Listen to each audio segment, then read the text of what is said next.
for ESPN Radio. WOKV Jacksonville. Listen live everywhere you go on ESPN690.com. ESPN 690, a Cox Media Group station. 1, 2, 3, it's Friday night. This is the Blitz Scoreboard Show. Here's your host, Brent Martineau. Oh, what a Friday we have in Jacksonville. We've got the Florida-Georgia game coming up. Jags will play in Seattle. We have high school football on Thursday night, so we have games already in the books. We have high school football here on a Friday night. As always, you're taking a live look here if you're watching on our Facebook, YouTube, Twitter, Twitch feeds.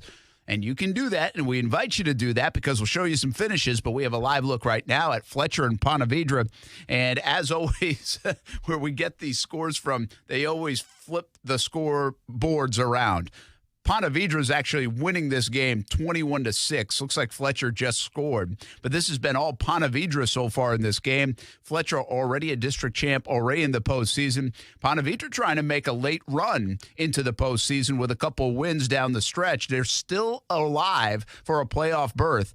And Ponte Vedra now leads it 21-7 with a handful of minutes to go. So, again, if you're watching, make sure you know that score is flipped. We'll continue to give you some score updates. Take you until 10:30, and then we don't have a half-hour edition of the Blitz tonight because of the World Series Game 3 on Fox 30. We do have 15 minutes, though, starting at 11:20 on CBS 47.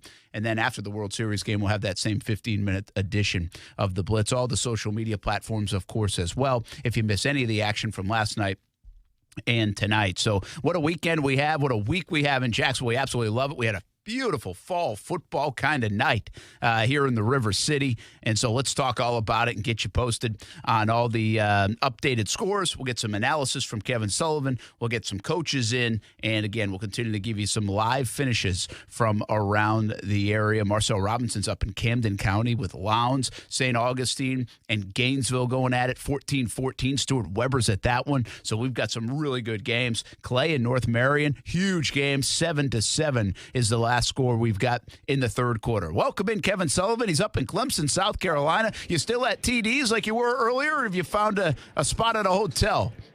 Oh, no, we're back in TD's. I'm in the back office. Everything's going good. They're getting ready to throw the 80s band on tonight, and we are doing good, man, doing good.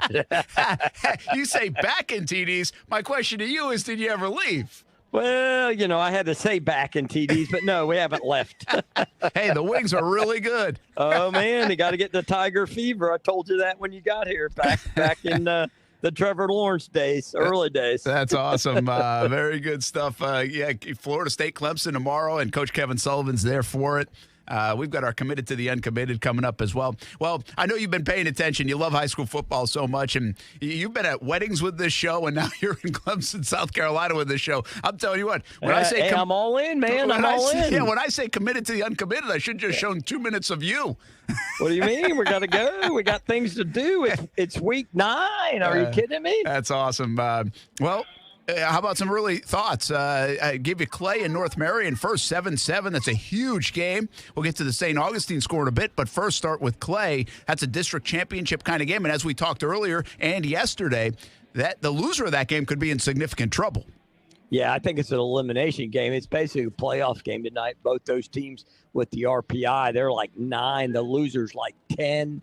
The winner's like going to go to number 4 because of the way the RPI and the district champion works out. I don't think the loser gets in. So, yeah, man, it's wild this time of year.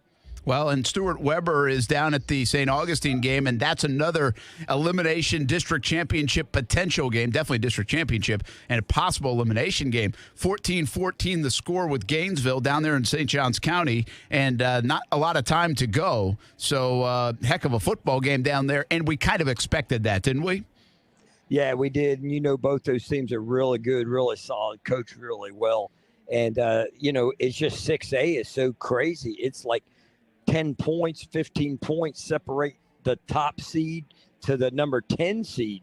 So that could be another elimination game where the winner's out at like 580 points. It's just crazy. 6A is so crazy. It's going to be a good finish, though, for high school football. We're watching Ponte Vedra and Fletcher. And again, if you're watching on the social media platforms, Fletcher is actually losing this game. That scoreboard on NFHS always gets flipped for some reason. But it's 21-7, Coach. Ponte Vedra. That'd be a really nice win for the Sharks. Yeah, it'd be really good win for them. And the thing that does is that Fletcher losing hurts the RPI for Fleming Island, for Nice, and for Atlantic Coast. And those guys are all battling for 7, 8, and 9 in that area in 7A. So it's the whole thing is just so chaotic. And that's what the FHSA wanted to create, meaningful games week 10 and week 11. Kevin Sullivan with us, Blitz Scoreboard Show, as we continue to watch Ponte Vedra try to wrap up a win over Fletcher, as it looks like they'll be able to do it as long as that clock is correct with about 4 minutes to go. We welcome in Action Sports Jack Stuart Weber. Coach, he's at the St. Augustine-Gainesville game. This one late in the third quarter, probably just about set to start the fourth, and it's 14-14, some electric plays, a little bit of a comeback by St. Augustine. They took the lead. Now Gainesville has come back. Set the scene for us, Weber. Yeah, I'm actually going to advance that an entire another quarter because there's 20 seconds left in the game, Brent. Oh. And Gainesville just took a 29-yard field goal to take a 17-14 lead. So if St. Augustine is going to come back and win this district championship, it's going to take a little bit of magic on this kickoff return. We got 20.7 seconds to go. Yellow Jackets have 2 timeouts. Gainesville has none. It is 17-14 for the visitors. Wow. As I said, they just took a 29-yarder with about 25 seconds to go and have taken a 3-point lead late in this game. Wow, I misunderstood. I thought it was in the third quarter still to go. That game is cruising by the way. So say it again now. 29 seconds, is that what you said? And they'll get the football. They'll need a big return. They do have 2 timeouts, but they got to make something happen quick. Yeah, even less than that. 20 seconds, 20.7. So I'll give you a little play-by-play here. Gainesville going with a little pooch kick right to midfield.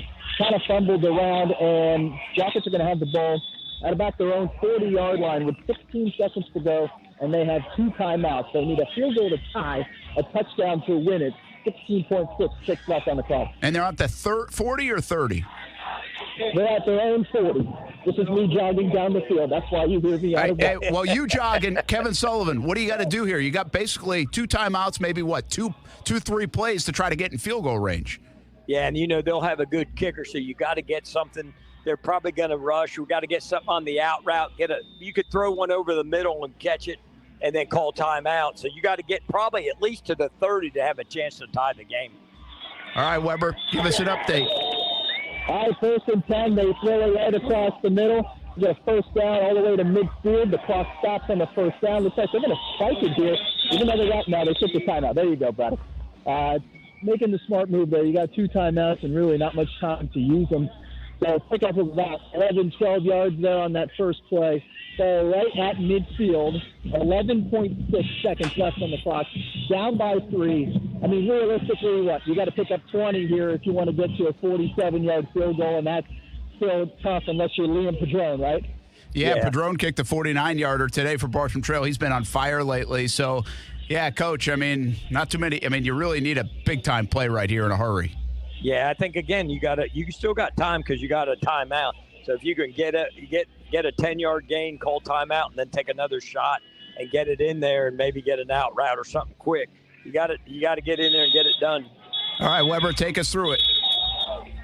All right, whistle's blowing. We're getting back on the field here. Crowd getting pumped up. As mentioned, we got a 1st and 10 at midfield. 11.6 seconds on the clock for the St. Augustine Yellow Jackets. 2 wide receivers out to the left, 1 to the right. Got another guy in the slot on the left, running back in the backfield with the quarterback. Here comes the snap. He's rolling to his left. Looking, still looking, and now he's going to run with it. He's got some yardage. Only able to pick up about 8 yards, though. So the field goal is out of question now because there's only 2.5 seconds left in the game. It's going to have to be a touchdown since the field goal is now out of play. So 2.5 seconds. Jackets have the ball on the visiting 43-yard line, down 17-14. Might as well take this final timeout here because you're not going to be able to take it home, and that's exactly what Brian Braddock does. takes his final timeout. 2.5 seconds to go. They're going to figure out what they can do for a 43-yard touchdown to win the game. We'll see if they can do it. All right, Coach, we see this in the NFL. We obviously know a Hail Mary is coming. You can hope for a defensive interference or a defensive penalty to help move you up as well, but that's a prayer. I haven't seen a lot of Hail Marys in high school over the years. Now, 43 is reasonable.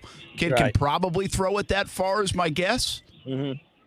Yeah, they'll probably get some 3-by-1 and do a little roll and just try to get it down there and just take a shot and throw it up. And, crazier things have happened, so you got to take a shot and give your guys a chance because there's no way the kid's kicking a 57-yard field goal. So No, you got to, again, this isn't a bad spot for a Hail Mary. And, in high school, you got better athletes than sometimes the other guys have athletes at certain positions. So, Stuart, I'm going to hand it back over to you. 2 seconds to go. Hail Mary time for St. Augustine. Yeah, that is going to be the play. If the offense stays on the field, they make their way back out there on the field and in a little bit of a hurry because, they didn't get out there quick enough. Let's see what they've got here. We've got 2 wide receivers to the right, 2 to the left. We're going to motion one back to the right now, so a lot of players out to the left. Quarterback rolls to his right. Steps up. There's the key. Sends it deep. It's going to be just short of the end zone and knocked down by Gainesville High School. That is going to do it as the Purple Hurricanes come away with a district championship win at Fritz Brumley Stadium. Gainesville High will win the district title. St. Augustine, it's going to be a little dicey when you're talking about the RPI, just based on where they were coming into the night. All right. Great job, Stuart Weber. Thanks for jumping in, man. We appreciate it. Drive safe back. Give us a call on the other games if you want when you get settled in the car. Sounds good. All right. That's a tough loss. I mean, Gainesville's good, Coach, right? We knew this was going to be a pretty good game. Yeah, Gainesville's good. Going in today, St. Augustine was at 598. Gainesville was at 602. But the crazy thing is everybody in the 6A region is above 600. So St. Augustine losing going to drop them down. So it's going to be interesting. They've got one more to go next week, but they're going to be on the outside looking in tonight. Yeah, well, and it's interesting. Brent Martineau, Kevin Sullivan, Stuart Weber just gave us the update on that. Now, this is a little bit the RPI system is what Coach is talking about in terms of the 600 and dipping below that. It's a very good classification, a big-time really region. Good. Across the state, it's a very good classification. And Coach even said it earlier today on Action Sports Jacks on ESPN 690, might be the best in the entire state. And so this is not an indictment on St. Augustine. They're very good. They've played very good. This is their third loss. They lost to Bowles, Coach, 32-27. Right. I was at that game. It's not like they got blown out. They lost to Bartram Trail 26-14. That was highly contested for a long time. And now they lose to a Gainesville team that's 6-2, and they lose by 3 points. So, I mean, this is a team that could make some noise in the postseason. The problem is they might not get into the postseason. Yeah, that's the whole thing, man, and that's what we talk about now. It's just so crazy, the whole thing that we've been talking about the last couple of weeks. Early in the year, everybody like, okay, we got to win the district, but now like you're into winning the district or going home. And St. Augustine, man, it's going to be close, and next week will be big for them to get a win next week. But it's just going to be tough for them, and that'll be sad for them. That's a really good football team in St. Augustine. Yeah, and by the way, they play Palatka next week. I don't think that will help them much in the RPIs, right? Yeah, I don't think so. And that's the thing, too. You got a couple teams playing 1-8 teams or 0-9 teams the last 2 weeks. Sure, they get the win, but it doesn't help them any at all. Well, St. Augustine loses 17-14. That could be a big blow. Not over yet. We'll see in terms of it's over tonight, but it's not over for their playoff chances. We'll see how that goes. We are watching the Ponte Vedra Fletcher game, and if you're looking at the score on Facebook, YouTube, Twitter, Twitch, just a reminder again, the score is flipped. Ponte Vedra looking good tonight, Coach, and Ponte Vedra up 28-7. They're about to close this thing out, and they are not dead yet in the postseason. No, they're sort of a dark horse in that whole district region. The whole thing is just crazy, man, because Ponte Vedra has played some really solid people, and they win tonight. They're going to be 4-5 going into next week, and I believe next week they've got a winnable game with Creekside. So again, whatever happens with Creekside and Oakley tonight, that is potentially a playoff game next week. But this is a great win for Ponte Vedra. And again, Fletcher's been really rolling. And I think maybe winning the district, maybe sitting some guys tonight for injuries, but really good win for Ponte Vedra. Yeah, no doubt about it. That is a nice win. Let's go over to that Creekside game, Casey, if we can switch over in a moment, because that's a good one. Let's get some score updates. Creekside 30, Oakleaf 26. We said, man, Oakleaf's dangerous, aren't they, Coach? Yep, this is a tough spot for Creekside. They've played so well this year. They're really good. They lost on a last-second field goal to Bartram, or they'd be district champ potentially already. Well, not district champ, but they'd be much better shape. They lost to Atlantic Coast, who's coming on strong at the second half of the year. And now they get an Oakleaf team that is up and down, and you don't know what Knights team you're going to see. Well, they're seeing the pretty good Knights team tonight because it's 30-26 in the third. Yeah, without a doubt. And again, Oakleaf's really solid. And again, they're very young and they're going to be up and down, and they play some really good teams. And this is a game Creekside probably coming off the open week felt good about, but it's going to be a dogfight to the end. And again, I think Creekside's got to win out to get in. I don't think Oakleaf's got a chance except be the spoiler. Yeah, I think you're right on that front, no doubt. They are not going to get in. They're too far down. I think they were 13th in the RPI this past week. Let's get some other scores to you. We'll keep an eye on that Creekside one. How about Bartram and Sandalwood, 38-28? Looks like Sandalwood's coming on strong. I mean, as of last couple weeks, it's a good win over Mandarin. They really struggled at the start of the year, and now giving Bartram everything they can handle. Yeah, without a doubt. You know, Sandalwood, they get better as the year goes on, but you know, they're doing really well, and just to come play and compete. And I think a lot of times, too, they got a lot of pressure on them early on in the season, and now there's no pressure. They're just going out playing, having fun. All right, some other scores to catch you up on. As I mentioned, Ponte Vedra, we just changed that to the Creekside game. If you're watching on Facebook, YouTube, Twitter, Twitch, and Creekside's up 30-26 over Oakleaf. Ponte Vedra is going to beat District 7A champ Fletcher. 28-7 is the score late in that one. Trinity Catholic over Yulee tonight, 35-7. Menendez over Palatka, 28-12. And we just told you and had the finish live with Stuart Weber, 17-14. Gainesville beat St. Augustine, a big blow for the Yellow Jackets. Middleburg over Ridgeview, 35-14. Bartram over Sandalwood, 38-28 at the moment. 7-7, huge game in North Marion. Clay and North Marion for the district title, 7-7. And much like that St. Augustine game, the loser could be bounced out of the postseason if they lose. So that is big. Bluntstown over Hilliard. Hilliard comes in undefeated, Coach, 52-12. I don't know much about Bluntstown, but they must be pretty good. Yeah, that was going to be their biggest test of the year, without a doubt. So without a doubt, that was going to be their biggest test of the year. But again, they'll get going, and they're going to get in the playoffs, so they're going to do okay. Yeah, they'll be fine, no doubt. True Prep, a late game ad for Bowles. Bowles lost last week to Buchholz. 12-10, True Prep is winning. You know anything about True Prep? No, I've never heard of that school unless that school out of Miami. There's a True North down in Miami. But no, I haven't heard of that team. Yeah, I haven't either. But they got a late game schedule, and they're losing 12-10. Baker County up over Sewanee, 28-7. Camden County up 21-7 over Lowndes. What a nice matchup that is, Coach. Huh? Yeah, Two really proud programs. Yeah, that's really good. That's a good game for them. And, you know, Camden sort of struggled getting back with Jeff coming back. They've been up and down a little bit, and same thing. Lowndes has been really perennial, really good. So, yeah, that'd be a good win for Camden. So we'll keep you posted on that. We're going to take you there in a little bit. Marcel Robinson is there. It's a nice win, score so far for Camden County, 21-7. Let's see, Madison County beating Bradford 26-14. Union County over Newberry 38-13. Interlochen beating Fort White 7-6. Andrew Jackson 14-0 over West Nassau. That's been in the half for a while. That's probably not the latest score, but that's a big one we talked about earlier today on the show. Yeah, I just got an update on that from the AD down there. It's 20-13 Jackson. It's towards the end of the third quarter. So, again, that's a big game for both those teams with RPI points and trying to make the playoffs.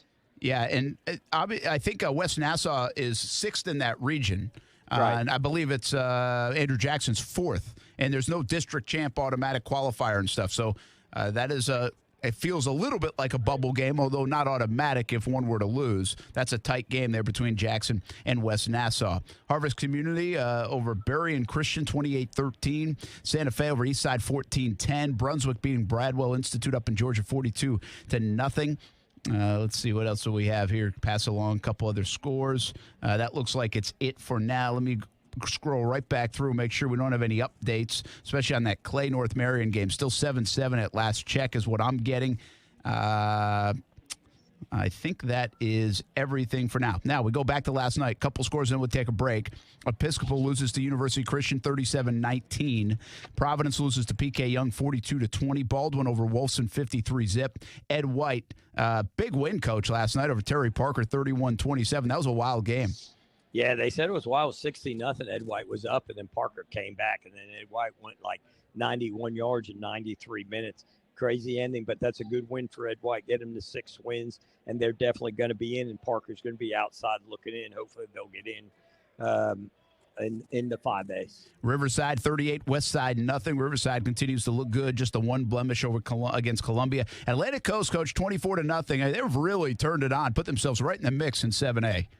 Yeah, they're right in there, man. They're the 7 seed going into last night, and with that win, and then next week, UC, I think that's a big one next week.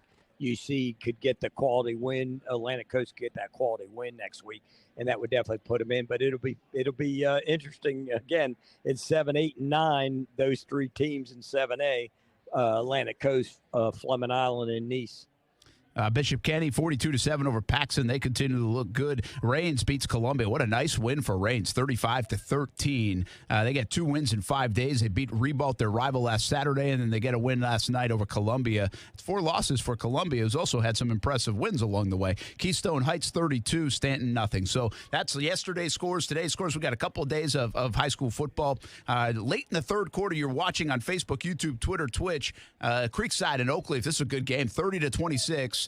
And it looks like Creekside is marching toward the end zone late in the third quarter. Let's take a timeout, Casey. We come back, more scores, more reaction, more highlights, more analysis. Big night. Kind of feels like election night.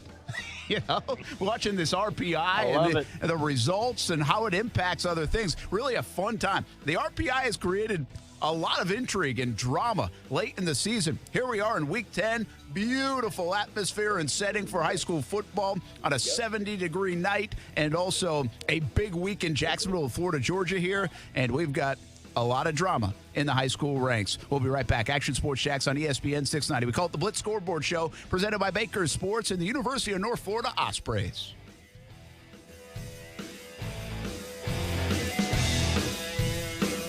Homegrown and ready to help the home team look good on Friday nights and every night in any sport. Baker Sports has been doing that since 1997. Find them at bakersport.com. Your team experts offer the top brands like Under Armour and Adidas. They have screen print, embroidery, trophies, all done in-house right here in Jacksonville. Like I mentioned, homegrown. Baker Sports will get you ready for your big game, looking good so you can play good. Play ball with your team experts at Baker Sports. Go to bakersport.com.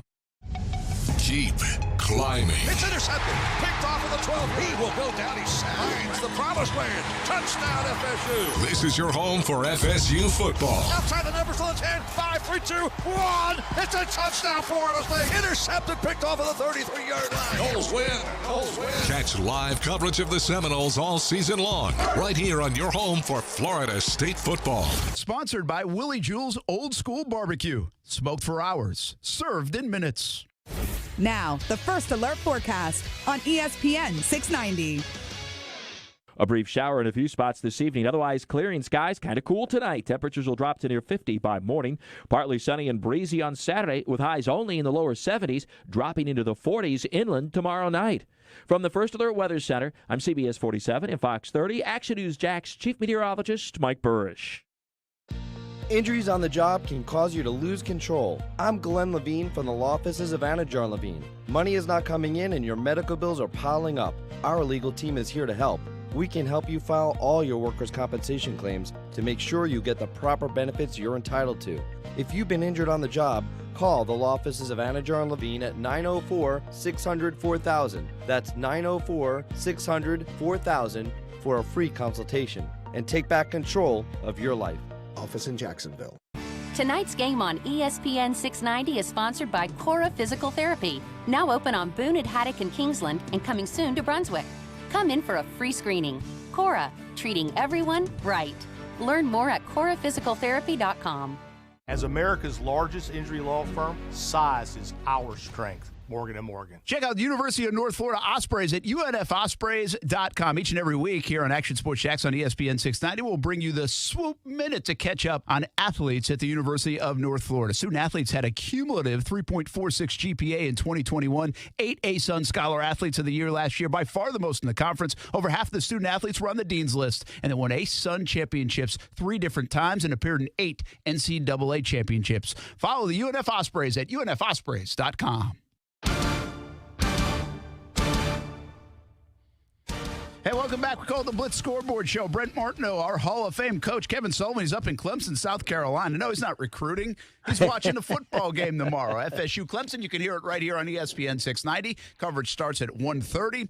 Kickoff at 3:30 would be a huge get for FSU. By the way, our coverage will be on in the morning at 10 a.m. until 1:30, live from the Duval House. We call it ESPN 690 Game Day Live. We usually do it on Jags home games. Well, we're doing it for Florida-Georgia weekend as well. So 10 a.m. until 1:30, then FSU coverage from 1:30 after that. So a busy Saturday followed up by a busy day today. This is awesome stuff. It's a fun time of year. You just watched during our commercial break. If you're paying attention on Facebook, YouTube, Twitter, Twitch, we always invite you to watch the show on the social media platforms if you can, because you get to see live highlights. And we're going to take you to another game in a moment, but Creekside scored in the commercial break, 37-26, Coach. So that's a big score. They go up 11. A lot of time left in this one, though, still in the fourth quarter.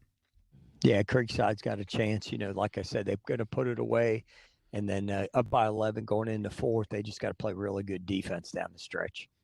All right, we're going to switch that game over in just a couple of moments. If it gets closer, we'll bring you back to it. We're going to take you to Lowndes at Camden County. Camden County was up 21-7, and Lowndes just scored to make it 21-14. So, you know, Coach, give us a little bit of perspective on these two programs, just how good. When I first got here, Camden County was cooking under Jeff Herron, and now he's back all these years later. But, I mean, that place was packed. What I would say is you want to go Friday night lights in this area, you go up to Camden County. You go in their weight room, it looked like a Division II locker room, weight room, you know. I mean, it was fantastic. The field, everything about it. Lowndes has always been known in the state of Georgia as a big-time program. So give us a little more historical perspective on just how good these two have been in your coaching career. Well, you know, it was always Valdosta. And then Randy McPherson went to Lowndes County about 22 years ago, and he turned that whole thing around. They won about 4 state championships, and then Lowndes and Valdosta became a big rival. And then Jeff Herron over there at Camden County, he sort of set the precedent for the division underneath those two, and now they're in the biggest classification in Georgia. But they've sort of fallen down since he left. I believe they won 2 state championships out of the last 4 years he was there, and then he left and went up to somewhere outside of Atlanta.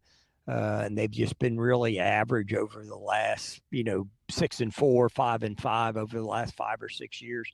And then he came back, and again, he's going to take him a year or two to get things established. He's a really good football coach, really good person. So we'll look for Camden to come back up on top. Well, and up there they do the regions they play in, and they play in a tough region. I mean, they have been. Oh, yeah, it's crazy. So they're a little bit of a downswing for Camden, but they have played some, even when it's good, and they're good, it's tough. So anyway, we are taking a look at it. 12 minutes to go in the game. Marcel Robinson up there. You'll see some Marcel moving around a little bit, but this is a live look. There's Jeff Herron right there. In fact, 21-14 is the score. Camden trying for a big win tonight on this Friday night in Camden County, Georgia. We keep you plugged in on that one, and we will continue to do so for the next little bit. Creekside up 37-26. Oakleaf has the football, and we will continue to keep you posted on that one as well. And, Coach, anything get your attention? We're at Clay, North Marion game 7-7. Nice, by the way, is up 28-7. That's the first time I've seen that score updated like that. 28-7. Nice, that's another big one in 7A. Yeah. That'd be a huge win for the Panthers. Yeah, that'll be a big RPI win for them. And I believe if that stays that way, I think it might eliminate Fleming Island, which is sort of funny because they may end up getting out who beat Atlantic Coast. And Atlantic Coast, depending on what they do next week, may get in as the A seat and eliminate Fleming Island. So that's only the knock on the RPI. The head-to-head stuff doesn't really count that much. Yeah, I get. Yeah, do you not like that? I like it, but I don't like it. But it just depends on, it's just the way it is now. Back in the day, there was no district champion, and then they went, we're going to have the district champion, the runner-up, and everybody's like, oh, I don't like it. And then it went for like 20 years or so on, and then now they've changed it. But it is what it is. So, I don't know if I like it or not. But, again, head-to-head should count for something. Yeah, you would think so. I mean, you'd like it to. It maybe even just weighs heavy in a situation, and maybe if the point total isn't good enough, then it doesn't matter. But you wonder if they tweak that down the road, and how many times do we see it like that, right? I mean, maybe it just doesn't happen that much. I guess that's a possibility as well. So we'll keep an eye on that one. That could be a huge win for Nice. Could be a tough loss for Fleming Island, who is playing better football as of late, much like Atlantic Coast. Atlantic Coast got another win yesterday as we stay in 7A. Why are they playing so much better, Coach? Well, they've been just playing better just because I think Coach has done a good job. They're really young on some spots, but their offensive line is really senior heavy. And then, your favorite player, Fats Walker, the running back, has done a really good job of what they're trying to do. And they do a good job defensively as far as their scheme and what they're trying to keep people off balance. And again, they've beaten Creekside and they beat some Bander and they beat some really quality teams. But then again, they turn around, they lost 21-19 to Fletcher. Nice beat them by a couple touchdowns. So it's just so sort of weird as we say this year. This year's been a weird year in high school football. Yeah, and that has been, I don't know about weird or just very good. And Fletcher, by virtue of a couple of close wins, tough wins, they got better. I talked to Cedric Faison a lot today, and because he was inducted into the Florida Georgia Hall of Fame, I was over there emceeing it, and he said that Jabari Williams being a part of their team, he was coming off a meniscus injury. That's why they've been so much better here lately. They felt like they could have been even undefeated, Coach, if he had been there in the early part of the year. So he's a big-time player for them, and they've obviously gone to the younger quarterback, but they feel good about things. Didn't work out tonight, but they really didn't have a lot to play for tonight, right, against Ponte Vedra, as Ponte Vedra put it on them 28-7. Yeah, just a little rivalry in there on the beach side. Ponte Vedra and Fletcher, they bounce up to each other. And I'm so Cedric getting inducted today. He's had a lot of distractions all week, which is great honor for him, great compliment for him being inducted into the Florida Georgia Hall of Fame. And, so they didn't really have much to play for. They're already in. And, again, they might have rested some guys because of the injuries. They're in week 9 game. And, so we'll see as it moves forward. Yeah, by the way, happy birthdays to Cedric Faison. The turned 39 today, and at the Florida Georgia Hall of Fame luncheon today, we sang happy birthday to him, Coach. So that was awesome, fun. Man. By the way, you just so look good to him. Yeah, you're looking live right now, and it looks like Lowndes just came away with, I think, a turn. They're fired up, so I don't know if it was a fourth down. I kind of had taken my eyes off it. First, it was a fourth down. Yeah, that's, I think, a thumbs up from Marcel Robinson that it was a fourth down play, and they turned it over. So here comes Lowndes now down by a touchdown, and it looks like they've got fantastic field position right at midfield. Camden County's winning 21-14. Looks like we're stuck on some of these scores, Coach. Anything get you from last night? Because we had a bunch of games last night as well. What caught your attention? I think that last night was such a good indicative of what's going on. The Episcopal game last night, they're going to probably get in no matter what. But that's a big one. But I think Bishop Kenny winning last night really solidifies them. Matter of fact, they've won 2 games in the last 2 years, and now they're 6-2 going in. Both their losses are in the district. and I think they're playing pretty good going down the stretch. And by the way, young quarterback too, Coach, sophomore quarterback, and so sophomore. That might be a good omen for down the road. What about University Christian? We might try to get David Penland on. He's got the night off. I think he's at the Luke Combs concert, so I'm not sure he can hear me trying to call him, but I talked to him earlier today, and we might get at least a concert update or a little singing. I'm not sure which one, but University Christian. They've had some injuries and some inconsistencies because of that, but usually come the postseason time, they're dangerous. Yeah, again, but they're in that Bowls district. So right now they're like the 2 or 3 in the RPI. But again, they're in the Bowls side of the district. So that's going to be an interesting. But getting Oral Gray back, remember Oral Gray missed 3 or 4 games for them. And to me, he's one of the best players in 2023. Highly recruited kid. I really like him. We watched him as a 9th grader a couple of years ago. We did that game in the playoffs, and I think it's important for him to stay healthy and the rest of their kids to stay healthy. Well, and by the way, Oral Gray missed, I think, last night. I think he was banged up with like a rib injury or something, and he'll be okay. He'll be back in it. But you're right. That's what I mean. They've been in and out. I saw Jerome Manning on the side, one of their top defensive players, defensive tackle. So they obviously they got to get healthy, and get in a rhythm for sure of the season. Brent Martineau, Kevin Sullivan, the Blitz Scoreboard Show. It's week 10 of the high school football season. We have a lot going on here. Nice is winning big over Fleming Island. It's a huge game in 7A, and Sandalwood losing to Bartram Trail 38-28. Bowls down by a couple of points. We have Creekside up 37-26. Oakleaf's going in with about 6 minutes to go. They're inside the 10-yard line. And you're taking a live look right now at Camden County trying to hold on to Lowndes. 21-14. The Wildcats in the lead at home, and it looks like they just stuffed the run big time. So keep an eye on that if you're watching on Facebook, YouTube, Twitter, or Twitch. And now a flag came in late. So we'll see what happens there, and we'll keep you posted. Oakleaf just scored, so it's now 37-32. Probably a 2-point conversion awaits with 6.5 minutes to go. A lot going on, but not as much going on for David Penland from University of Christian. He's just at a Luke Combs concert because he played last night, gets to enjoy this Friday night off. Coach, thanks for stepping outside, taking a minute. Yeah, for sure. Just hanging out, having a good time. Hey, how's Luke Combs sound? Is he hit the stage yet? Yeah, he's hit the stage. He sounds awesome. Yeah, that's a good concert right there. You got Casey and I jealous. I'm not sure about Kevin Sullivan, I mean, he hangs down in like Flagler at the beach. He's probably I do like me some Luke Combs. Kenny Chesney. I figured maybe more Kenny Chesney or Jimmy Buffett for Coach, Yeah, hey, I'm all in on that, both of those. I'm all in. All right, David Penland, nice win last night. We were just talking about your team, and you guys have battled a bunch of injuries. I saw you earlier today. You got to get Oral Gray healthy, right? I mean, he's one of the big-time players in the area. Yeah, for sure. I think he makes a difference when he's in the game, and he's battled through some things, and we just kind of took it cautious. To get him, we know we're going to be in the playoffs, and we got to make a run. So I just want him to be the best he can be in the last couple weeks of the football season. So if we can get him back in the lineup, he makes us, 10 times better. Man, I feel like the serial Riles has been there forever. I know this is his junior year. He's been playing a lot of football for you. I noticed when I watched him a couple of weeks ago, I was like, man, he's put on so much more muscle. He was that skinny, little, tall kid, slender guy in his freshman year, and the weight room has worked for him. How valuable to have a guy with that much experience playing QB for you guys? Oh, for sure. It's he's grown up a lot.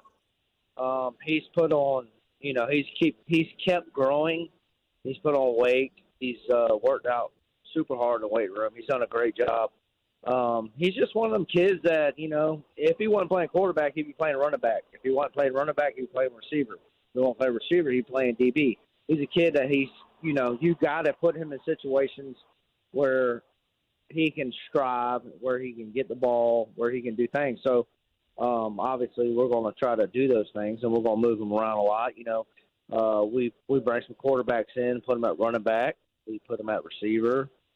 He starts on defense. He's just one of those kids that you got to get on the field and let him make plays. With him and Orel, it's just those are two really good football players. Coach, Sully? Hey, Dave, you doing all right, man? Listen, I'm up in Clemson right now, but listen, yeah, man, I'm doing great. You kidding me? But listen, we've watched Oral Gray for a bunch of years. Brent and I had you a couple of years ago, and just what does he bring to your team as far as both sides of the ball? Orel brings, he runs behind his pads really well. It's hard to find running backs that use their body and how they run the ball. Some stuff you can't teach, and Orel has the stuff that you can't teach. He just runs behind his pads so well. He falls forward. He runs hard. If the hole's not there, he bounces outside. If the hole is there, he's going to hit it. On defense, he's going to cover everything. He's going to come down and lay the wood, or he's going to make an interception. He's just a really good athlete that we have been blessed to coach. There's few far in between that can play a lot of positions, and Orel is one of those. All right, Coach David Pentland from University Christian, thanks for taking a couple minutes out. Go enjoy the show. Luke Combs, you got a favorite song? You got a favorite Luke Combs song? He already played it. I can't even think of the name of it. I don't know names of songs. I just know when I hear it, it's one of the things like you hear it. Well, at least he played it. Hey, I know that song. At least he played it. That's good. All right, man, go enjoy the concert. We'll catch up with you in the next couple weeks. Thanks, man. Thanks, Brent. Thanks, y'all. All right, that's David Pentland, head coach at the University Christian, and they've got an excellent program. The state championships galore between them and bowls, and it's unbelievable what they've done. They're going for 10, Coach. They want that 10th one. Up in Pittsburgh, they used to call it one for the thumb, right, when they were trying to go for 5. Well, they want the other thumb there at UC. Yeah, that's going to be a tough one there, too. They're in a good spot. But, hey, you got to get in. You got to play the game. That's the main thing. Yeah, we have a score update, Coach. It's not a friendly one for our friends at Clay.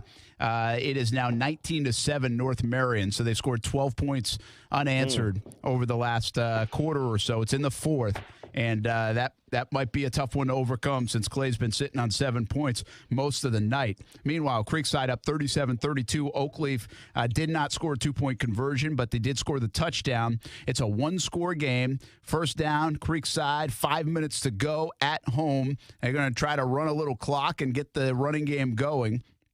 And we'll see if they can close this thing out. It's a massive game for Creekside. Meanwhile, you're watching live on Facebook, YouTube, Twitter, Twitch. If you're on the social media platforms, Camden County and Lowndes now all of a sudden it's 21-21. And there's Camden County running the football coming right at you and right at Marcel Robinson. 21-21 is 6 minutes or so left in the fourth quarter of that one. Coach, we got some excellent games. Give us an update. Do you have anything on Andrew Jackson, West Nassau? I think it was 2013 Andrew Jackson at last check. I believe Andrew Jackson's won 26-13. I think Grayson Howard ran one in from about a yard out to seal it with about a minute left. Oh, okay. So have they been doing that, by the way? Have they been using Pup Howard in that role? Yeah, they've used him at some tight end. They've used him at some running back. They use him and Jeremy Parker. Use tight end, little H-back, a little running back stuff. So both of them have been playing a bunch. 50-35, Bartram Trail now leads Sandalwood, so high-scoring affair there. I mentioned 21-21. You're watching Camden County and Lowndes, really good matchup in Georgia. Marcel Robinson is there, 37-32, Creekside over Oakleaf, and they just got a big first down, which means they can now run more clock inside 4 minutes to go. In fact, I don't want to take us off Camden County, but I'll keep you posted on the Creekside one if it gets dramatic, because right now we're tied up on the game you're watching. If you can see us on Facebook, YouTube, Twitter, and Twitch. Let's do this. Let's take a timeout. You keep watching the Camden County Lowndes game deep into the fourth, halfway through the fourth, and it's tied up at 21. We'll give you an update on Creekside, update on Clay, Nice, and Fleming Island, where that one's headed. Revisit St. Augustine a little bit, get some more coaches on. It's a busy high school football week 10. It's the Blitz Scoreboard Show.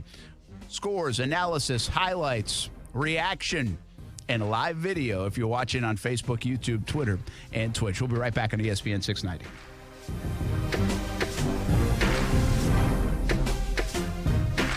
Homegrown and ready to help the home team look good on Friday nights and every night in any sport. Baker Sports has been doing that since 1997. Find them at bakersport.com. Your team experts offer the top brands like Under Armour and Adidas. They have screen print, embroidery, trophies, all done in-house right here in Jacksonville. Like I mentioned, homegrown. Baker Sports will get you ready for your big game, looking good so you can play good. Play ball with your team experts at Baker Sports. Go to bakersport.com.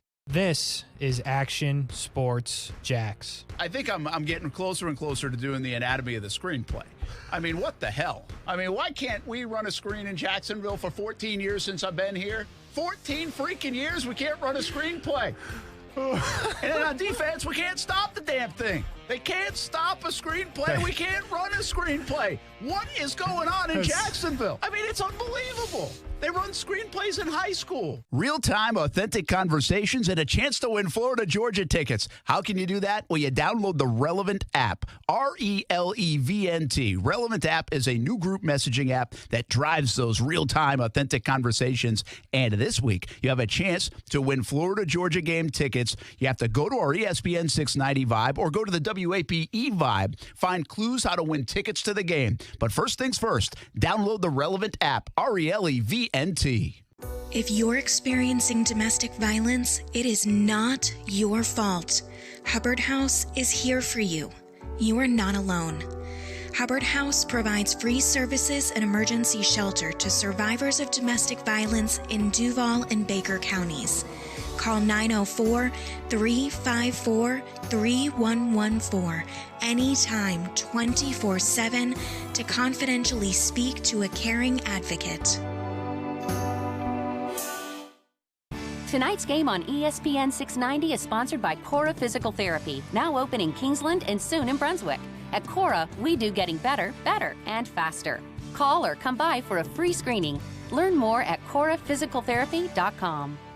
I love football, and I love chicken wings. Hey, everybody, this is Brent Martineau. We are a lot alike, right? You love football, and you love wings. Let's win the week with Extreme Wings Sports Grill. 4 locations in Jacksonville, Atlantic Boulevard, Ocean Way, 210 in St. Johns County, and the new location on Roosevelt Boulevard near NAS Jax, serving up the freshest, never frozen, world-famous extreme hot wings to Jacksonville since 1999. We like football. We like wings. We love a good deal. To celebrate the grand opening of the Extreme Wings Roosevelt location, get 6 wings, french fries, and a drink for just $12.99 at the Roosevelt location. 6 wings, french fries, and a drink, just $12.99. Active military gets special discounts: jalapeno ranch, Caribbean jerk, spicy blue cheese, lemon pepper. So many flavors to choose from. And, of course, they can make them extreme if you want. Plenty of space at Extreme Wing Sports Grill locations. If you're looking for a place for the entire team, try Extreme Wing Sports Grill. I love it. You'll love it. 4 locations in Jacksonville, including Roosevelt Boulevard near NAS Jax. Check out the University of North Florida Ospreys at UNFospreys.com. Each and every week here on Action Sports Jax on ESPN 690, we'll bring you the swoop minute to catch up on athletes at the University of North Florida. Student athletes had a cumulative 3.46 GPA in 2021. 8 A-Sun Scholar Athletes of the Year last year, by far the most in the conference. Over half of the student athletes were on the Dean's List, and they won A-Sun championships 3 different times and appeared in 8 NCAA championships. Follow the UNF Ospreys at UNFospreys.com.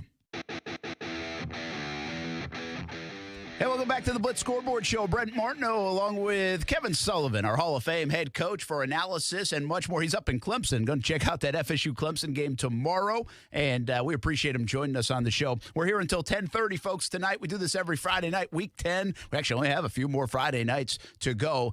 Camden County, by the way, you're watching it on Facebook, YouTube, Twitter, Twitch. They just gave up 3 scores in a row, so now down against Lowndes. They were up 21-7 at one time. Meanwhile, another game that we've been keeping an eye on, Creekside wins over Oakleaf. They run out the clock 37-32. Coach, I know you absolutely love that, right? When you're up by 5, you have 4 minutes to go. The old 4-minute offense worked. Creekside was able to run the clock out. Yeah, you got to run it out. You got to just get out of there with a W. That's a good win for them heading into their RPI. Hopefully that'll help them and propel them to at least get where they are. But they got one more next week, and it's going to be a big one for them. Yeah, that's Ponte Vedra who beat Fletcher tonight.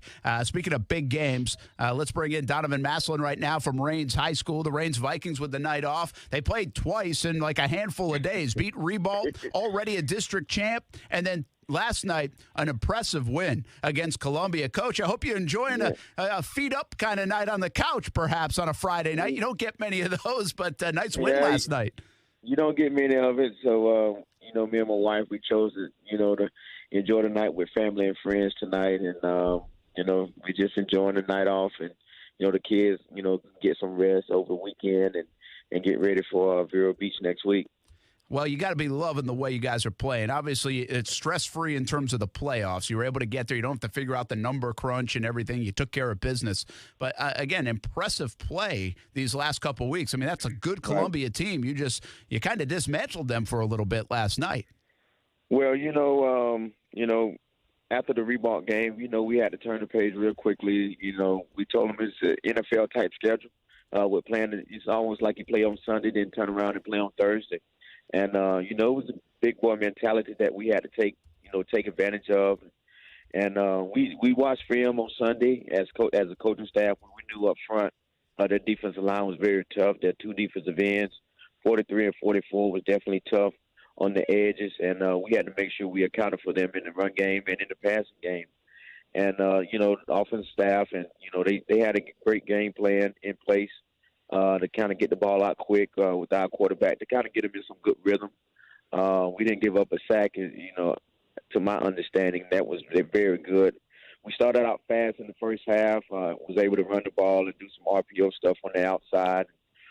Got the ball in the hands of our athletes, and they did what they were supposed to do. Defense came out and played lights out, gave us some big runs, but all in all, they held tough throughout the night. Coach Kevin Sullivan with us up there in Clemson. Coach, ask Coach Maslin a question if you got something. Hey, Donovan, I know Butler went out after halftime. How's that injury looking? It was his knee was swollen the size of a softball, but to glory to God, he came to school today, walking around, limp free, swollen. The swelling has went down. So we just thinking it was like a hyperextension, had some trouble bending it, and threw some ice and some stem and some ibuprofen to get the swelling down. He'll be fine. We'll make sure we brace it up moving forward. But it was definitely a sight to see with him in the first half. Got us a good lead, and Rashawn Latimer was able to come in and sustain some drives and kind of get some time off of the clock. But, defensively, they knew what was at stake, and they knew what they had to do in order to seal the deal last night.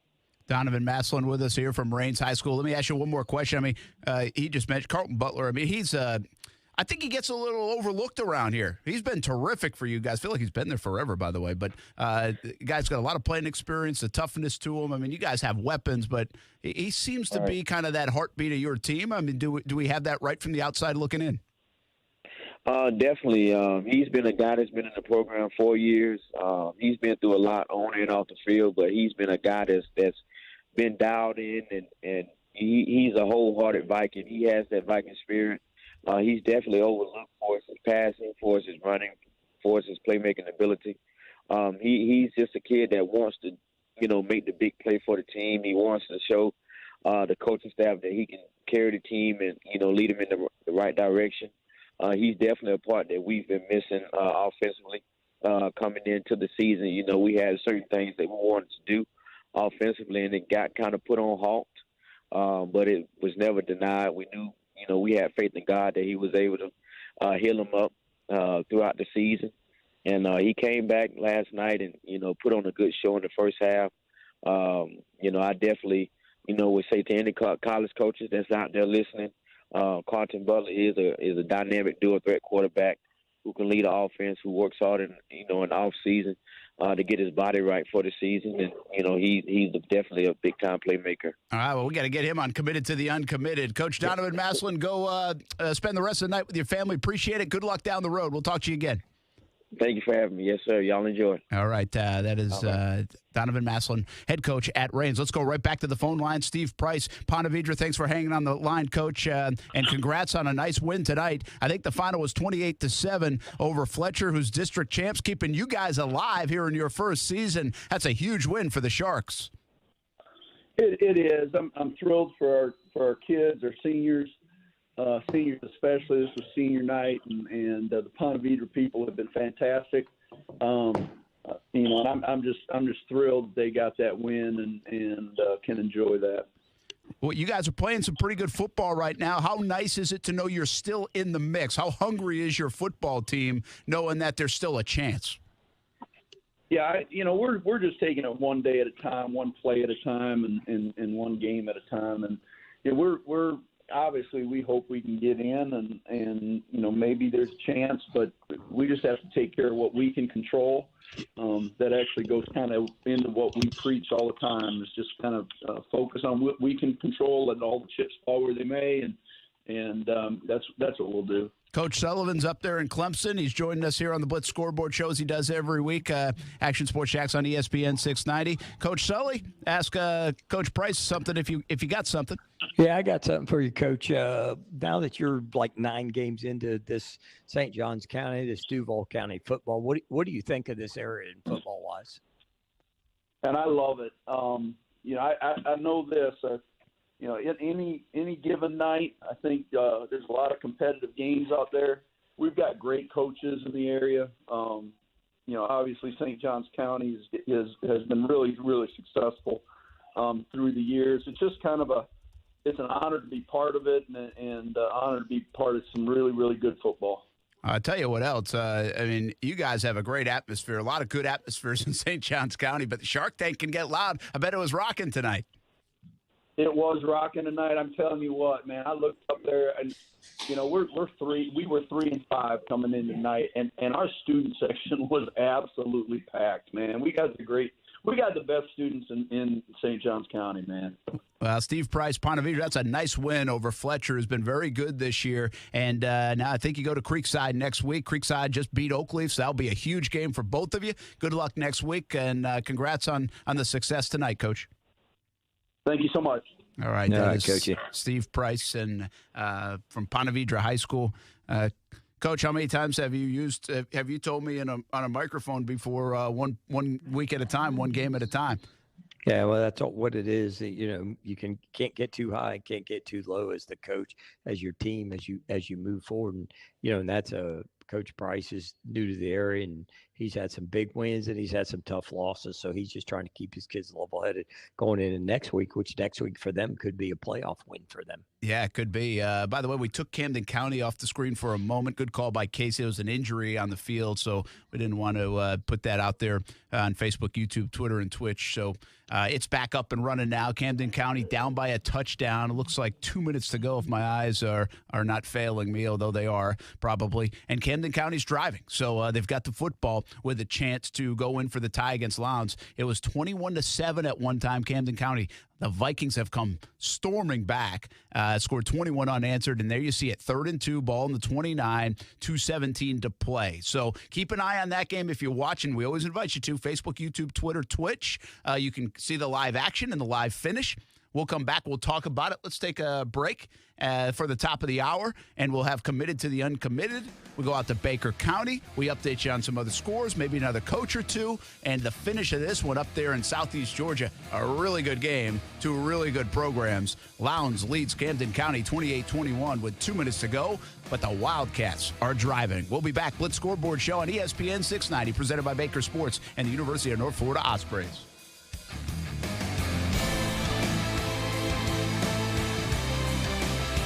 Homegrown and ready to help the home team look good on Friday nights and every night in any sport. Baker Sports has been doing that since 1997. Find them at bakersport.com. Your team experts offer the top brands like Under Armour and Adidas. They have screen print, embroidery, trophies, all done in-house right here in Jacksonville. Like I mentioned, homegrown. Baker Sports will get you ready for your big game, looking good so you can play good. Play ball with your team experts at Baker Sports. Go to bakersport.com. If you were lied to when buying a timeshare and want out, you need my help. Hi, I'm Chuck McDowell, CEO and founder of Wesley Financial Group. 10 years ago, I started the timeshare cancellation industry by exposing the ugly truth about timeshare and giving folks the straight facts. I've been fighting the timeshare giants ever since, so no one knows this industry better than me and my team. Today, we have 383 employees and have saved our clients an average of $65,000 in lifetime payments. Imagine putting those timeshare dollars back in your pocket. If you were told at a timeshare presentation that this was available today and today only, that timeshare was a great investment, or your maintenance fees will never go up, call my office now. I guarantee if we take you as a client, we will cancel your timeshare or you'll pay nothing. Call now for your free information kit. 800-507-4900. 800-507-4900. 800-507-4900. Tonight's game on ESPN 690 is sponsored by Cora Physical Therapy. Now open on Boone at Haddock and Kingsland and coming soon to Brunswick. Come in for a free screening. Cora, treating everyone right. Learn more at coraphysicaltherapy.com. Oh, according to research, 82% of people remember radio ads. So, 82% of you listening will remember that this is an ad for ZipRecruiter. 82% of you will note that if you're hiring, ZipRecruiter finds qualified people for your job. In fact, 4 out of 5 employers who post on ZipRecruiter get a quality candidate within the first day. And 82% of you will remember that you can try ZipRecruiter for free, but you have to go to ZipRecruiter.com/free. Yes, free. Again. That's ZipRecruiter.com/free. Check out the University of North Florida Ospreys at UNFOspreys.com. Each and every week here on Action Sports Jacks on ESPN 690, we'll bring you the swoop minute to catch up on athletes at the University of North Florida. Student athletes had a cumulative 3.46 GPA in 2021. 8 A-Sun Scholar Athletes of the Year last year, by far the most in the conference. Over half of the student athletes were on the Dean's List, and they won A-Sun championships 3 different times and appeared in 8 NCAA championships. Follow the UNF Ospreys at UNFOspreys.com. Broadcasting live from the ESPN 690 Anajar and Levine studios. Anajar and Levine Accident Attorneys. Call 904-600-4000. That's 904-600-4000. ESPN 690. Jacksonville's home for ESPN Radio. WOKV Jacksonville. Listen live everywhere you go on ESPN690.com. ESPN 690, a Cox Media Group station. 1, 2, 3, fight! It's Friday night. This is the Blitz Scoreboard Show. Here's your host, Brent Martineau.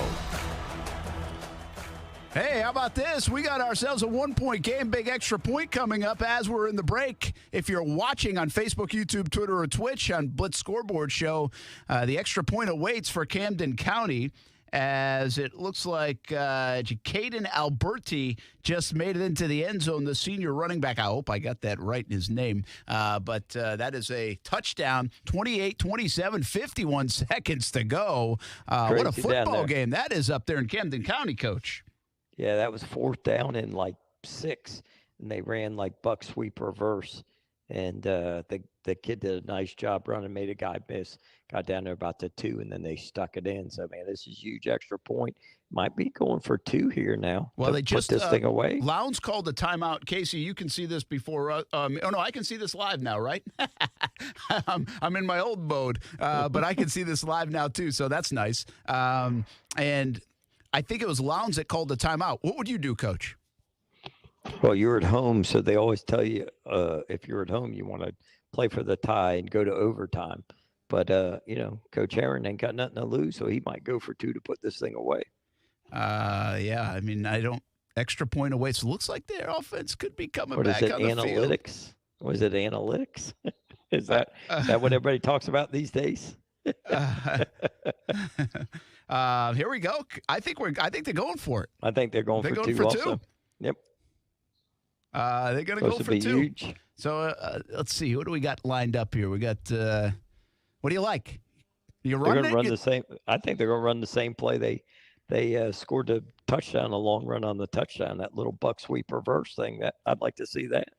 So it looks like 18's the quarterback. That's Gray Loden. He's a senior. The back that just scored is Alberti, 5'11", 210-pound guy. He's a senior. He just scored the touchdown. So Now another timeout. Everybody's thinking it, and now you get a chance to change your mind again. Yeah, without a doubt. But I think they're going to go for 2, and they're going to go for the win. Yeah, I don't think they have anything to lose. Yeah, I think you're right. I like that too. We'll see now. This is fun. This is good high school football. Really 2 great programs over the years. You got to love it. Hey, more scores to check in on now. Bartram Trail beats Sandalwood 50-35. Again, if you're watching on our Facebook, YouTube, Twitter, Twitch feeds, you can see the end of Camden County and Lowndes. If you're not watching, well, you're just listening. We'll tell you it'll be music to your ears, hopefully, too, whatever we tell you. But you can watch this on our social media platforms live. It's the Blitz Scoreboard show. We think we're doing something that like this that you're not going to get anywhere else in the country, quite frankly, especially on an unusual radio show. But thank goodness for social media, and thank goodness for the TV capabilities we have here at the station in Jacksonville. So we're able to do it. And before I give you some more scores, they're back out on the field, and obviously a good crowd out there at Camden County, and they are on their feet for both sides. And a 2-point conversion away. It's 28-27 under a minute to go in the game. And Camden County is going for the win. Gray Loden, the QB. Jacaden Alberti in the backfield. He gets the pitch, and he walks into the end zone. What a call. Now, that wasn't Alberti, by the way. That was number 5 there, Jamie Felix. So a senior running back. He walked in there, Coach. Wow. Camden County, 29-28. Now they just have to hold off Lowndes, but that was a good call because you know what? It was easy to the end zone. Yeah, that was a really good call from what they've done. So they finally put the ball on the outside and threw it. A little toss sweep there and with a little puller. But, yeah, really good job on that. Hey, Coach, I love this show. I love this show for this reason. We saw Bartram walk off against Creekside a couple weeks back. We just saw Camden County with a 2-point conversion, took it to you live on ESPN 690. And look how fired up Jamie Felix is, and he should be. Absolutely. Marcel Robinson doing great camera work here. Jamie, get back on the field. You got to go to kickoff team. Yeah, I was going to say, let's go get your helmet and go. But, yeah, we had, don't forget, we had Baldwin beaten West Nassau in overtime about 4 weeks ago.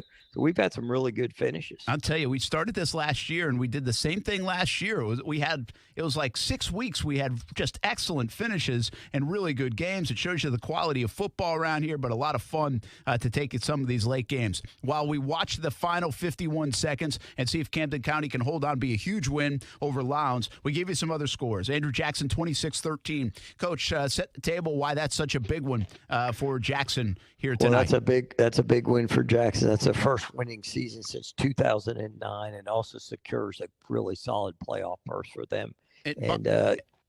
Go ahead. Sorry. Yeah, and it's just huge. I mean, last year West Nassau beat them, and I know they were looking for getting this one back this week. Coach, Jackson is really one of the reasons we have the RPI system in Florida, right? I mean, they lost that coin flip. I mean, they're an example of it at the very least. Oh, wow. We got a celebration, by the way, at Camden County. I don't know if they got a fumble or they just did a nice job on the kickoff, but they are fired up at Camden County holding on to a 1-point lead. But go ahead. Speak on Jackson. They're really one of the big motivators at the FHSAA going to this RPI. Yeah, I think that had a lot to do with the way they changed some of the things of the RPI and not counting 10 games. If you only played 9, that's all you get your RPI points on. And a couple of years ago that happened. But really, Coach Foy and his staff has done an outstanding job last year getting in the playoffs because of the COVID stuff and everything.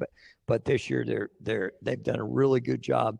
They're playing Rains, they're playing Rebolt, they're playing Lee again, and they want to be competitive and play all the good people. So this is a big win for them. Yeah, absolutely. So Jackson's going to make that postseason. Now, it's huge for them. First winning season in a while, as Coach mentioned. How about Nice and Fleming Island? We've talked about Marcus Stokes, and we've talked about the job Colin Drafts has done. That's a huge win going on the road against a Fleming Island team that was starting to heat up.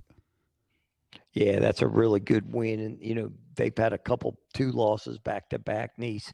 And, as you're trying to build your program and establish a winning culture and everything, you're going to have those ups and downs and those highs and lows. And for them to come out tonight and beat Fleming Island, that's a really big win for them. Now, we also have a big loss tonight locally. St. Augustine loses 17-14. That's a huge blow to their playoff chances. We started the show with that. Stuart Weber took us through. And listen, the bottom line here, Coach, is St. Augustine's really good, but you said it earlier today. You said it yesterday. I think everybody around here knows it. 6A is loaded this year in high school football. Yeah, it's crazy. The separation from the number 1 seed to the number 10 seed's like 80 points, which really in the RPI is crazy. Everybody's above 600, which is pretty much unheard of as far as 1, 2, 3, and 4 seed. But we're talking about like 8 seeds are above 600, and maybe even the 9th seed. So 6A is really loaded. Yeah, so we'll see what happens now. Oh boy, Lowndes. Did they just score a touchdown? Oh, my goodness. How did that happen? I just looked up, and all of a sudden, Lowndes was scoring a touchdown with 13.7 to go. Let's make sure there are no flags or anything like that. But holy cats, Lowndes just stunned the Wildcats.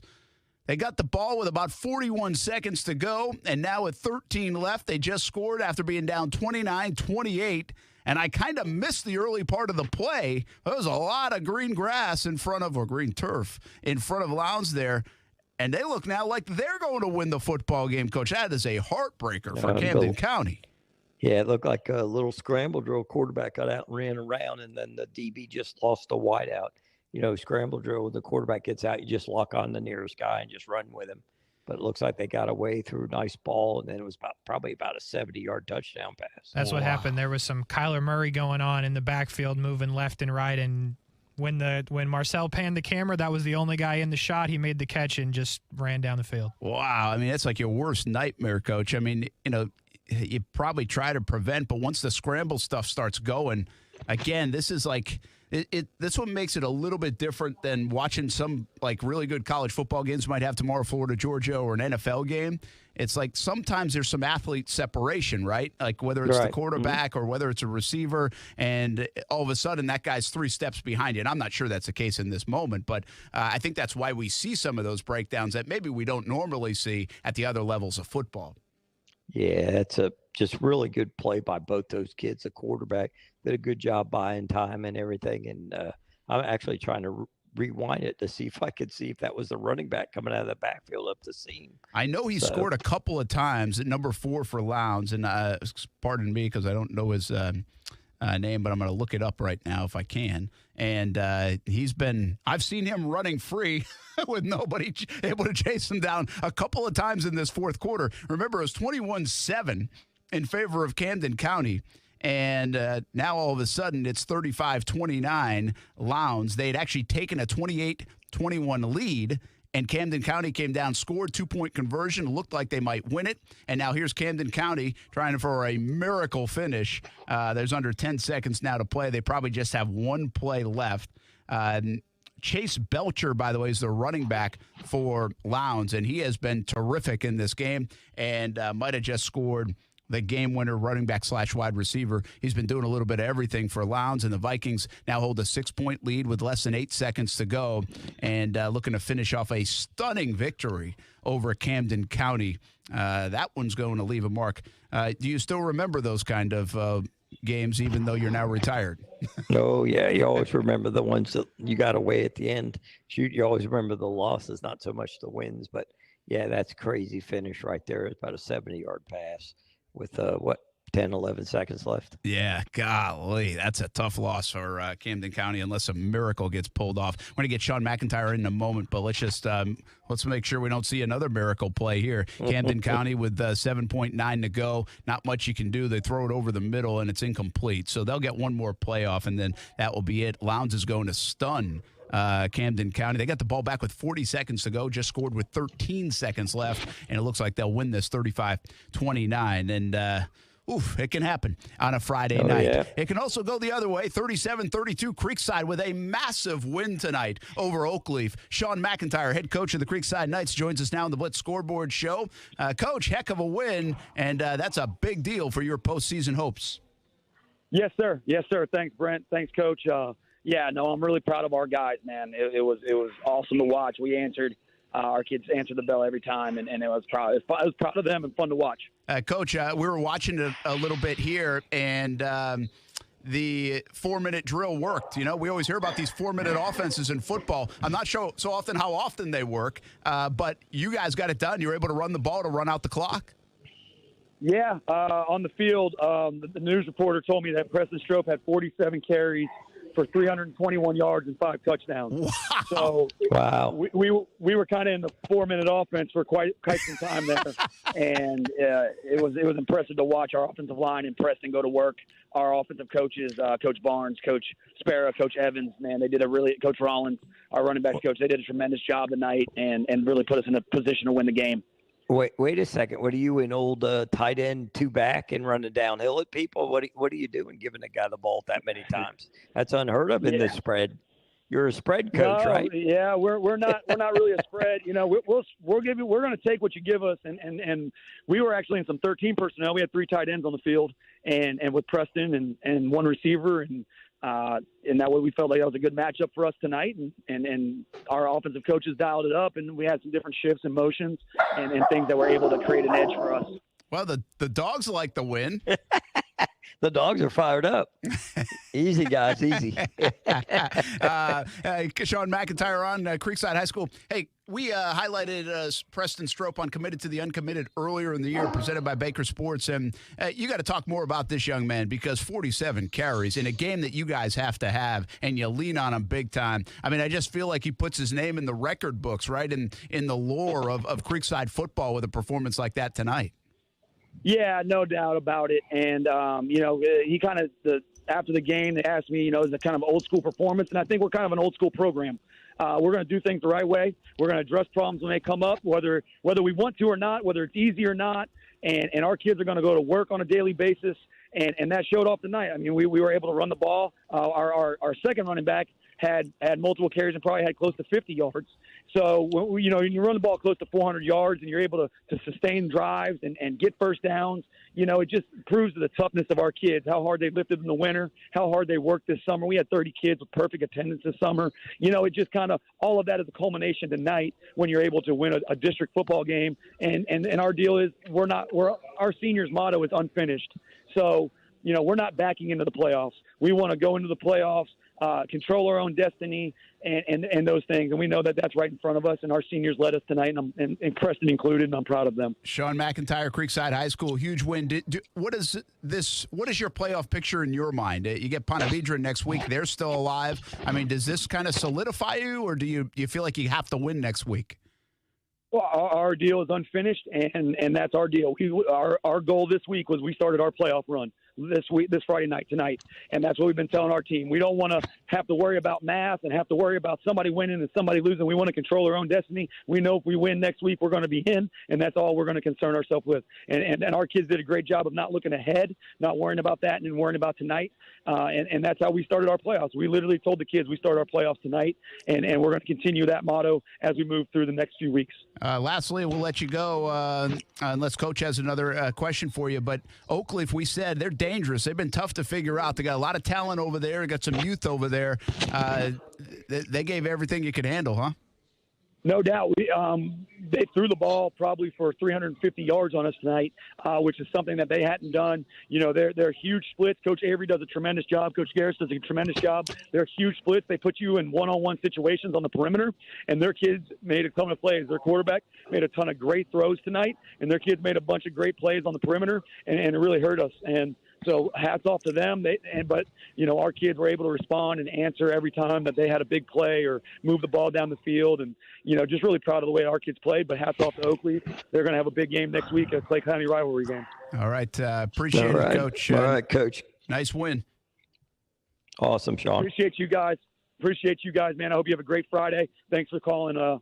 Enjoy your weekend. You bet. You too. Sean McIntyre, Creekside gets a big win. Coach, hey, we had wondered, right, after losing Atlantic Coast, after that heartbreaker against Bartram where they really played so well and had a chance, just lost it in the final couple minutes, and then you have a bye week, and you got to sit on those 2 losses. How would they bounce back? I mean, they went from 6-0 and looked like, man, they're heading in the right direction to, maybe on the bubble of the playoffs, and they might still be, quite frankly, but that's a huge win for them to get back on the right side of things.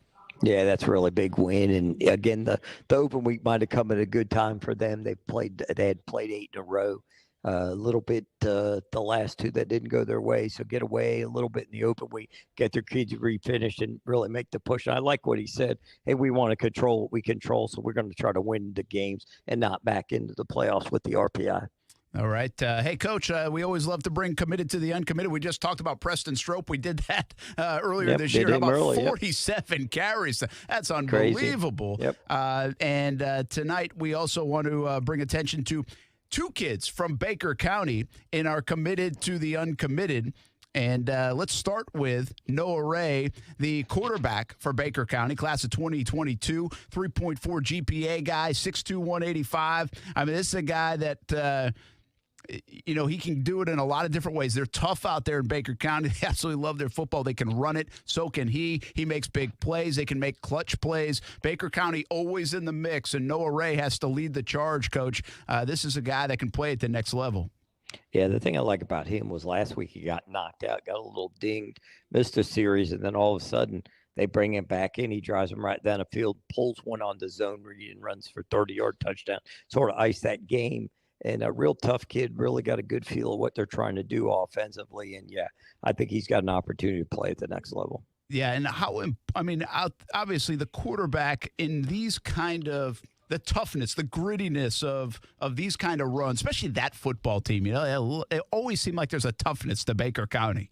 And you almost have to be that even from that position. That's not always a position that you will have that tough attribute, but this kid brings it.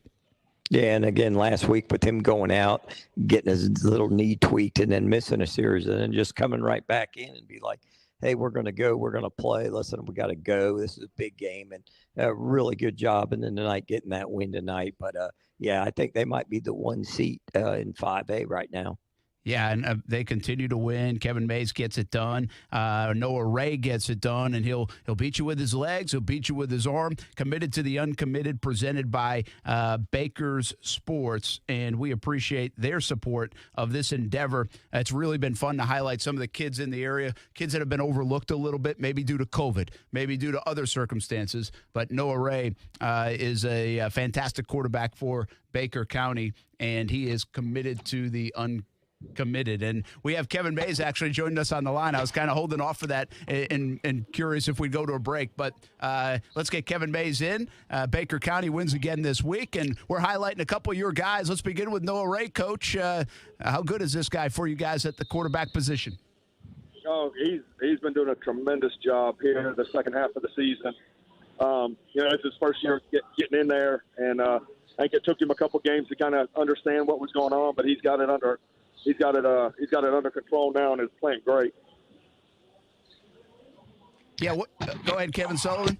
Hey, Coach Mays, good win tonight, good win last week. Listen, last week he went out with the injury, and then, you kept him out of series. He came back in. How big a spark was that for you guys?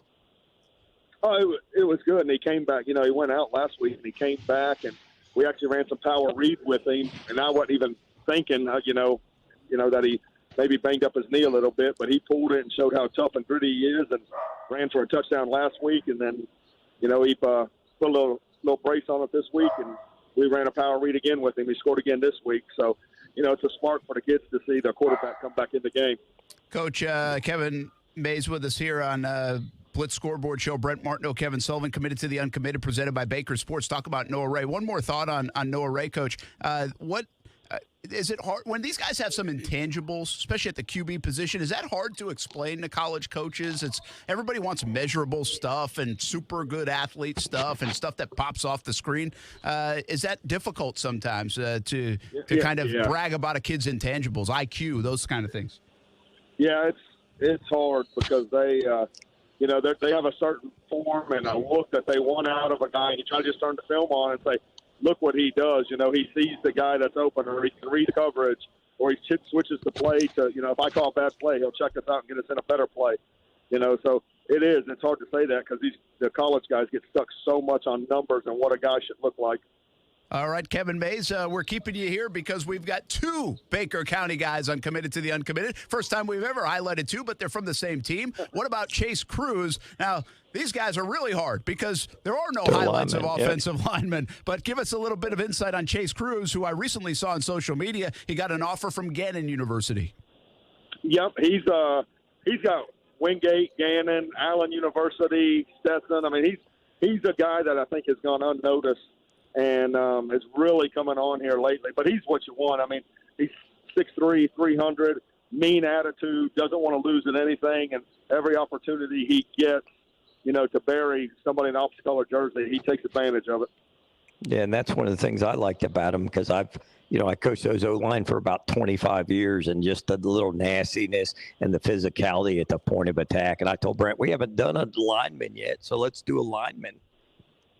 Yeah, he's played really well. And, I wasn't here, the state championship year Baker had, but they had 3 or 4 offensive linemen that went off and played big Division I football. And, the coaches here said he's as good as those guys. So he's a really good lineman, and he leads the way for us. Coach Kevin Mays with us from Baker County. Just one more thought on Chase Cruz. You get a guy 6'3", 300. I mean, there's not many human beings they make like that. I mean, does the phone just automatically ring when somebody sees the program, or are people the coaches don't believe the program all the time? Yeah. And I think, Coach Sullivan tell you, I think when we tell a kid that he's 6'3", 300, I think some of those guys automatically go, all right, he's 6'1", 275. Yeah, exactly. Because there's so many guys that just inflate numbers, but he's legitimate, and I've had to. Most of the guys that come around here know that I'm right about 6 foot, so I've taken pictures with him just to send him and say, look, you guys know how tall I am. Here's a picture of him, and he's a big guy and good grades, and like I said, he's what any of us want as an offensive lineman. Kevin Mays, Baker County gets a win 42-21. How do you feel about your team? It's hard to talk about the postseason, not mention Baker County. You feel pretty good going into this month of November? The last 3 weeks, I felt like we've played a complete game. All 3 phases. We had some penalties tonight that none of us are happy with. That I feel we got to clean up. But we went out there against a Swanee team that is playing. I think they're down a little bit, but they still have some good players on that team. And we went out and executed the game plan on both sides of the ball. And I feel good going into it. We got a good challenge next week with Baldwin. Coach Kevin Mays, appreciate you jumping in. Thanks for talking about those 2 guys, Uncommitted to the Uncommitted, presented by Baker Sports. Good luck in the month of November, and have a good rest of the weekend. All right, thanks, guys. All right. That's Kevin Mays. I tell you what, Sully, did you ever think about jumping out there to Baker County and putting your name in the hat for that coaching gig? Because that's a fun place to coach, and it seems like every guy they get, they're pretty good at that coaching thing. Yeah, it's a good little, it's gotten away. It's like a one-horse town. We don't have that anymore in a lot of spots. And so they know what kids are having in middle school that are coming. And a lot of those kids, their dads played there, their granddads played there. It's a really unique situation playing out there. It's a great atmosphere. I love playing out there all the years we played out there. Yeah, absolutely. All right, what do you think tomorrow? Clemson, Florida State. We're going to put a bow on the show here in a moment. You're going to be up there. Have you been to Clemson before? Yeah, I've been to a couple of games up here, and tomorrow should be fun because nobody thought 4-3 and 3-4 would be playing this late. So I think it's going to come down to O-line and D-line play. All right. Well, you can listen to that game on ESPN 690. Our college football coverage starts at 10 a.m. We'll be at the Florida-Georgia game all the way until 1:30. Then we hand right off to Florida State-Clemson and kick at 3:30. So we will have full highlights tomorrow night, but you can listen all day on ESPN 690 college football. Coach, that was a lot of fun. This RPI, the intrigue, it's week 10, it's fall, it's everything. And appreciate you taking the time from on the road to join us. Yeah, man, you know it. I'm all in. I told you that when we started this thing. Well, we'll see you in week 11. Final week of the regular season comes up next week. Have a good weekend, man. All right, buddy. All right, that's Kevin Sullivan, our Hall of Fame coach. Thanks to Kevin Mays and Sean McIntyre and Donovan Maslin, Steve Price. Who am I missing? Probably somebody along the way for jumping in here on the Blitz Scoreboard show. We showed you the end of that Camden County game. Wild finish there. Creekside gets a big win. Nice over Fleming Island, big win. Unfortunately, Clay Falls and St. Augustine Falls. Those were district championship games, and they end up losing. Now they got to keep their fingers crossed, win in week 11, and hope that the numbers shake out.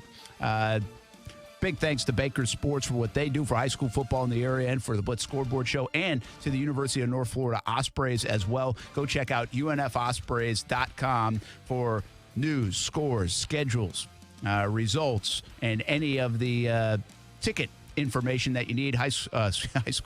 College basketball right around the corner. In fact, UNF Basketball Fan Day set for November 4th. That's next week. Volleyball adding a road match at Florida State November 9th. They've got 20 wins this year.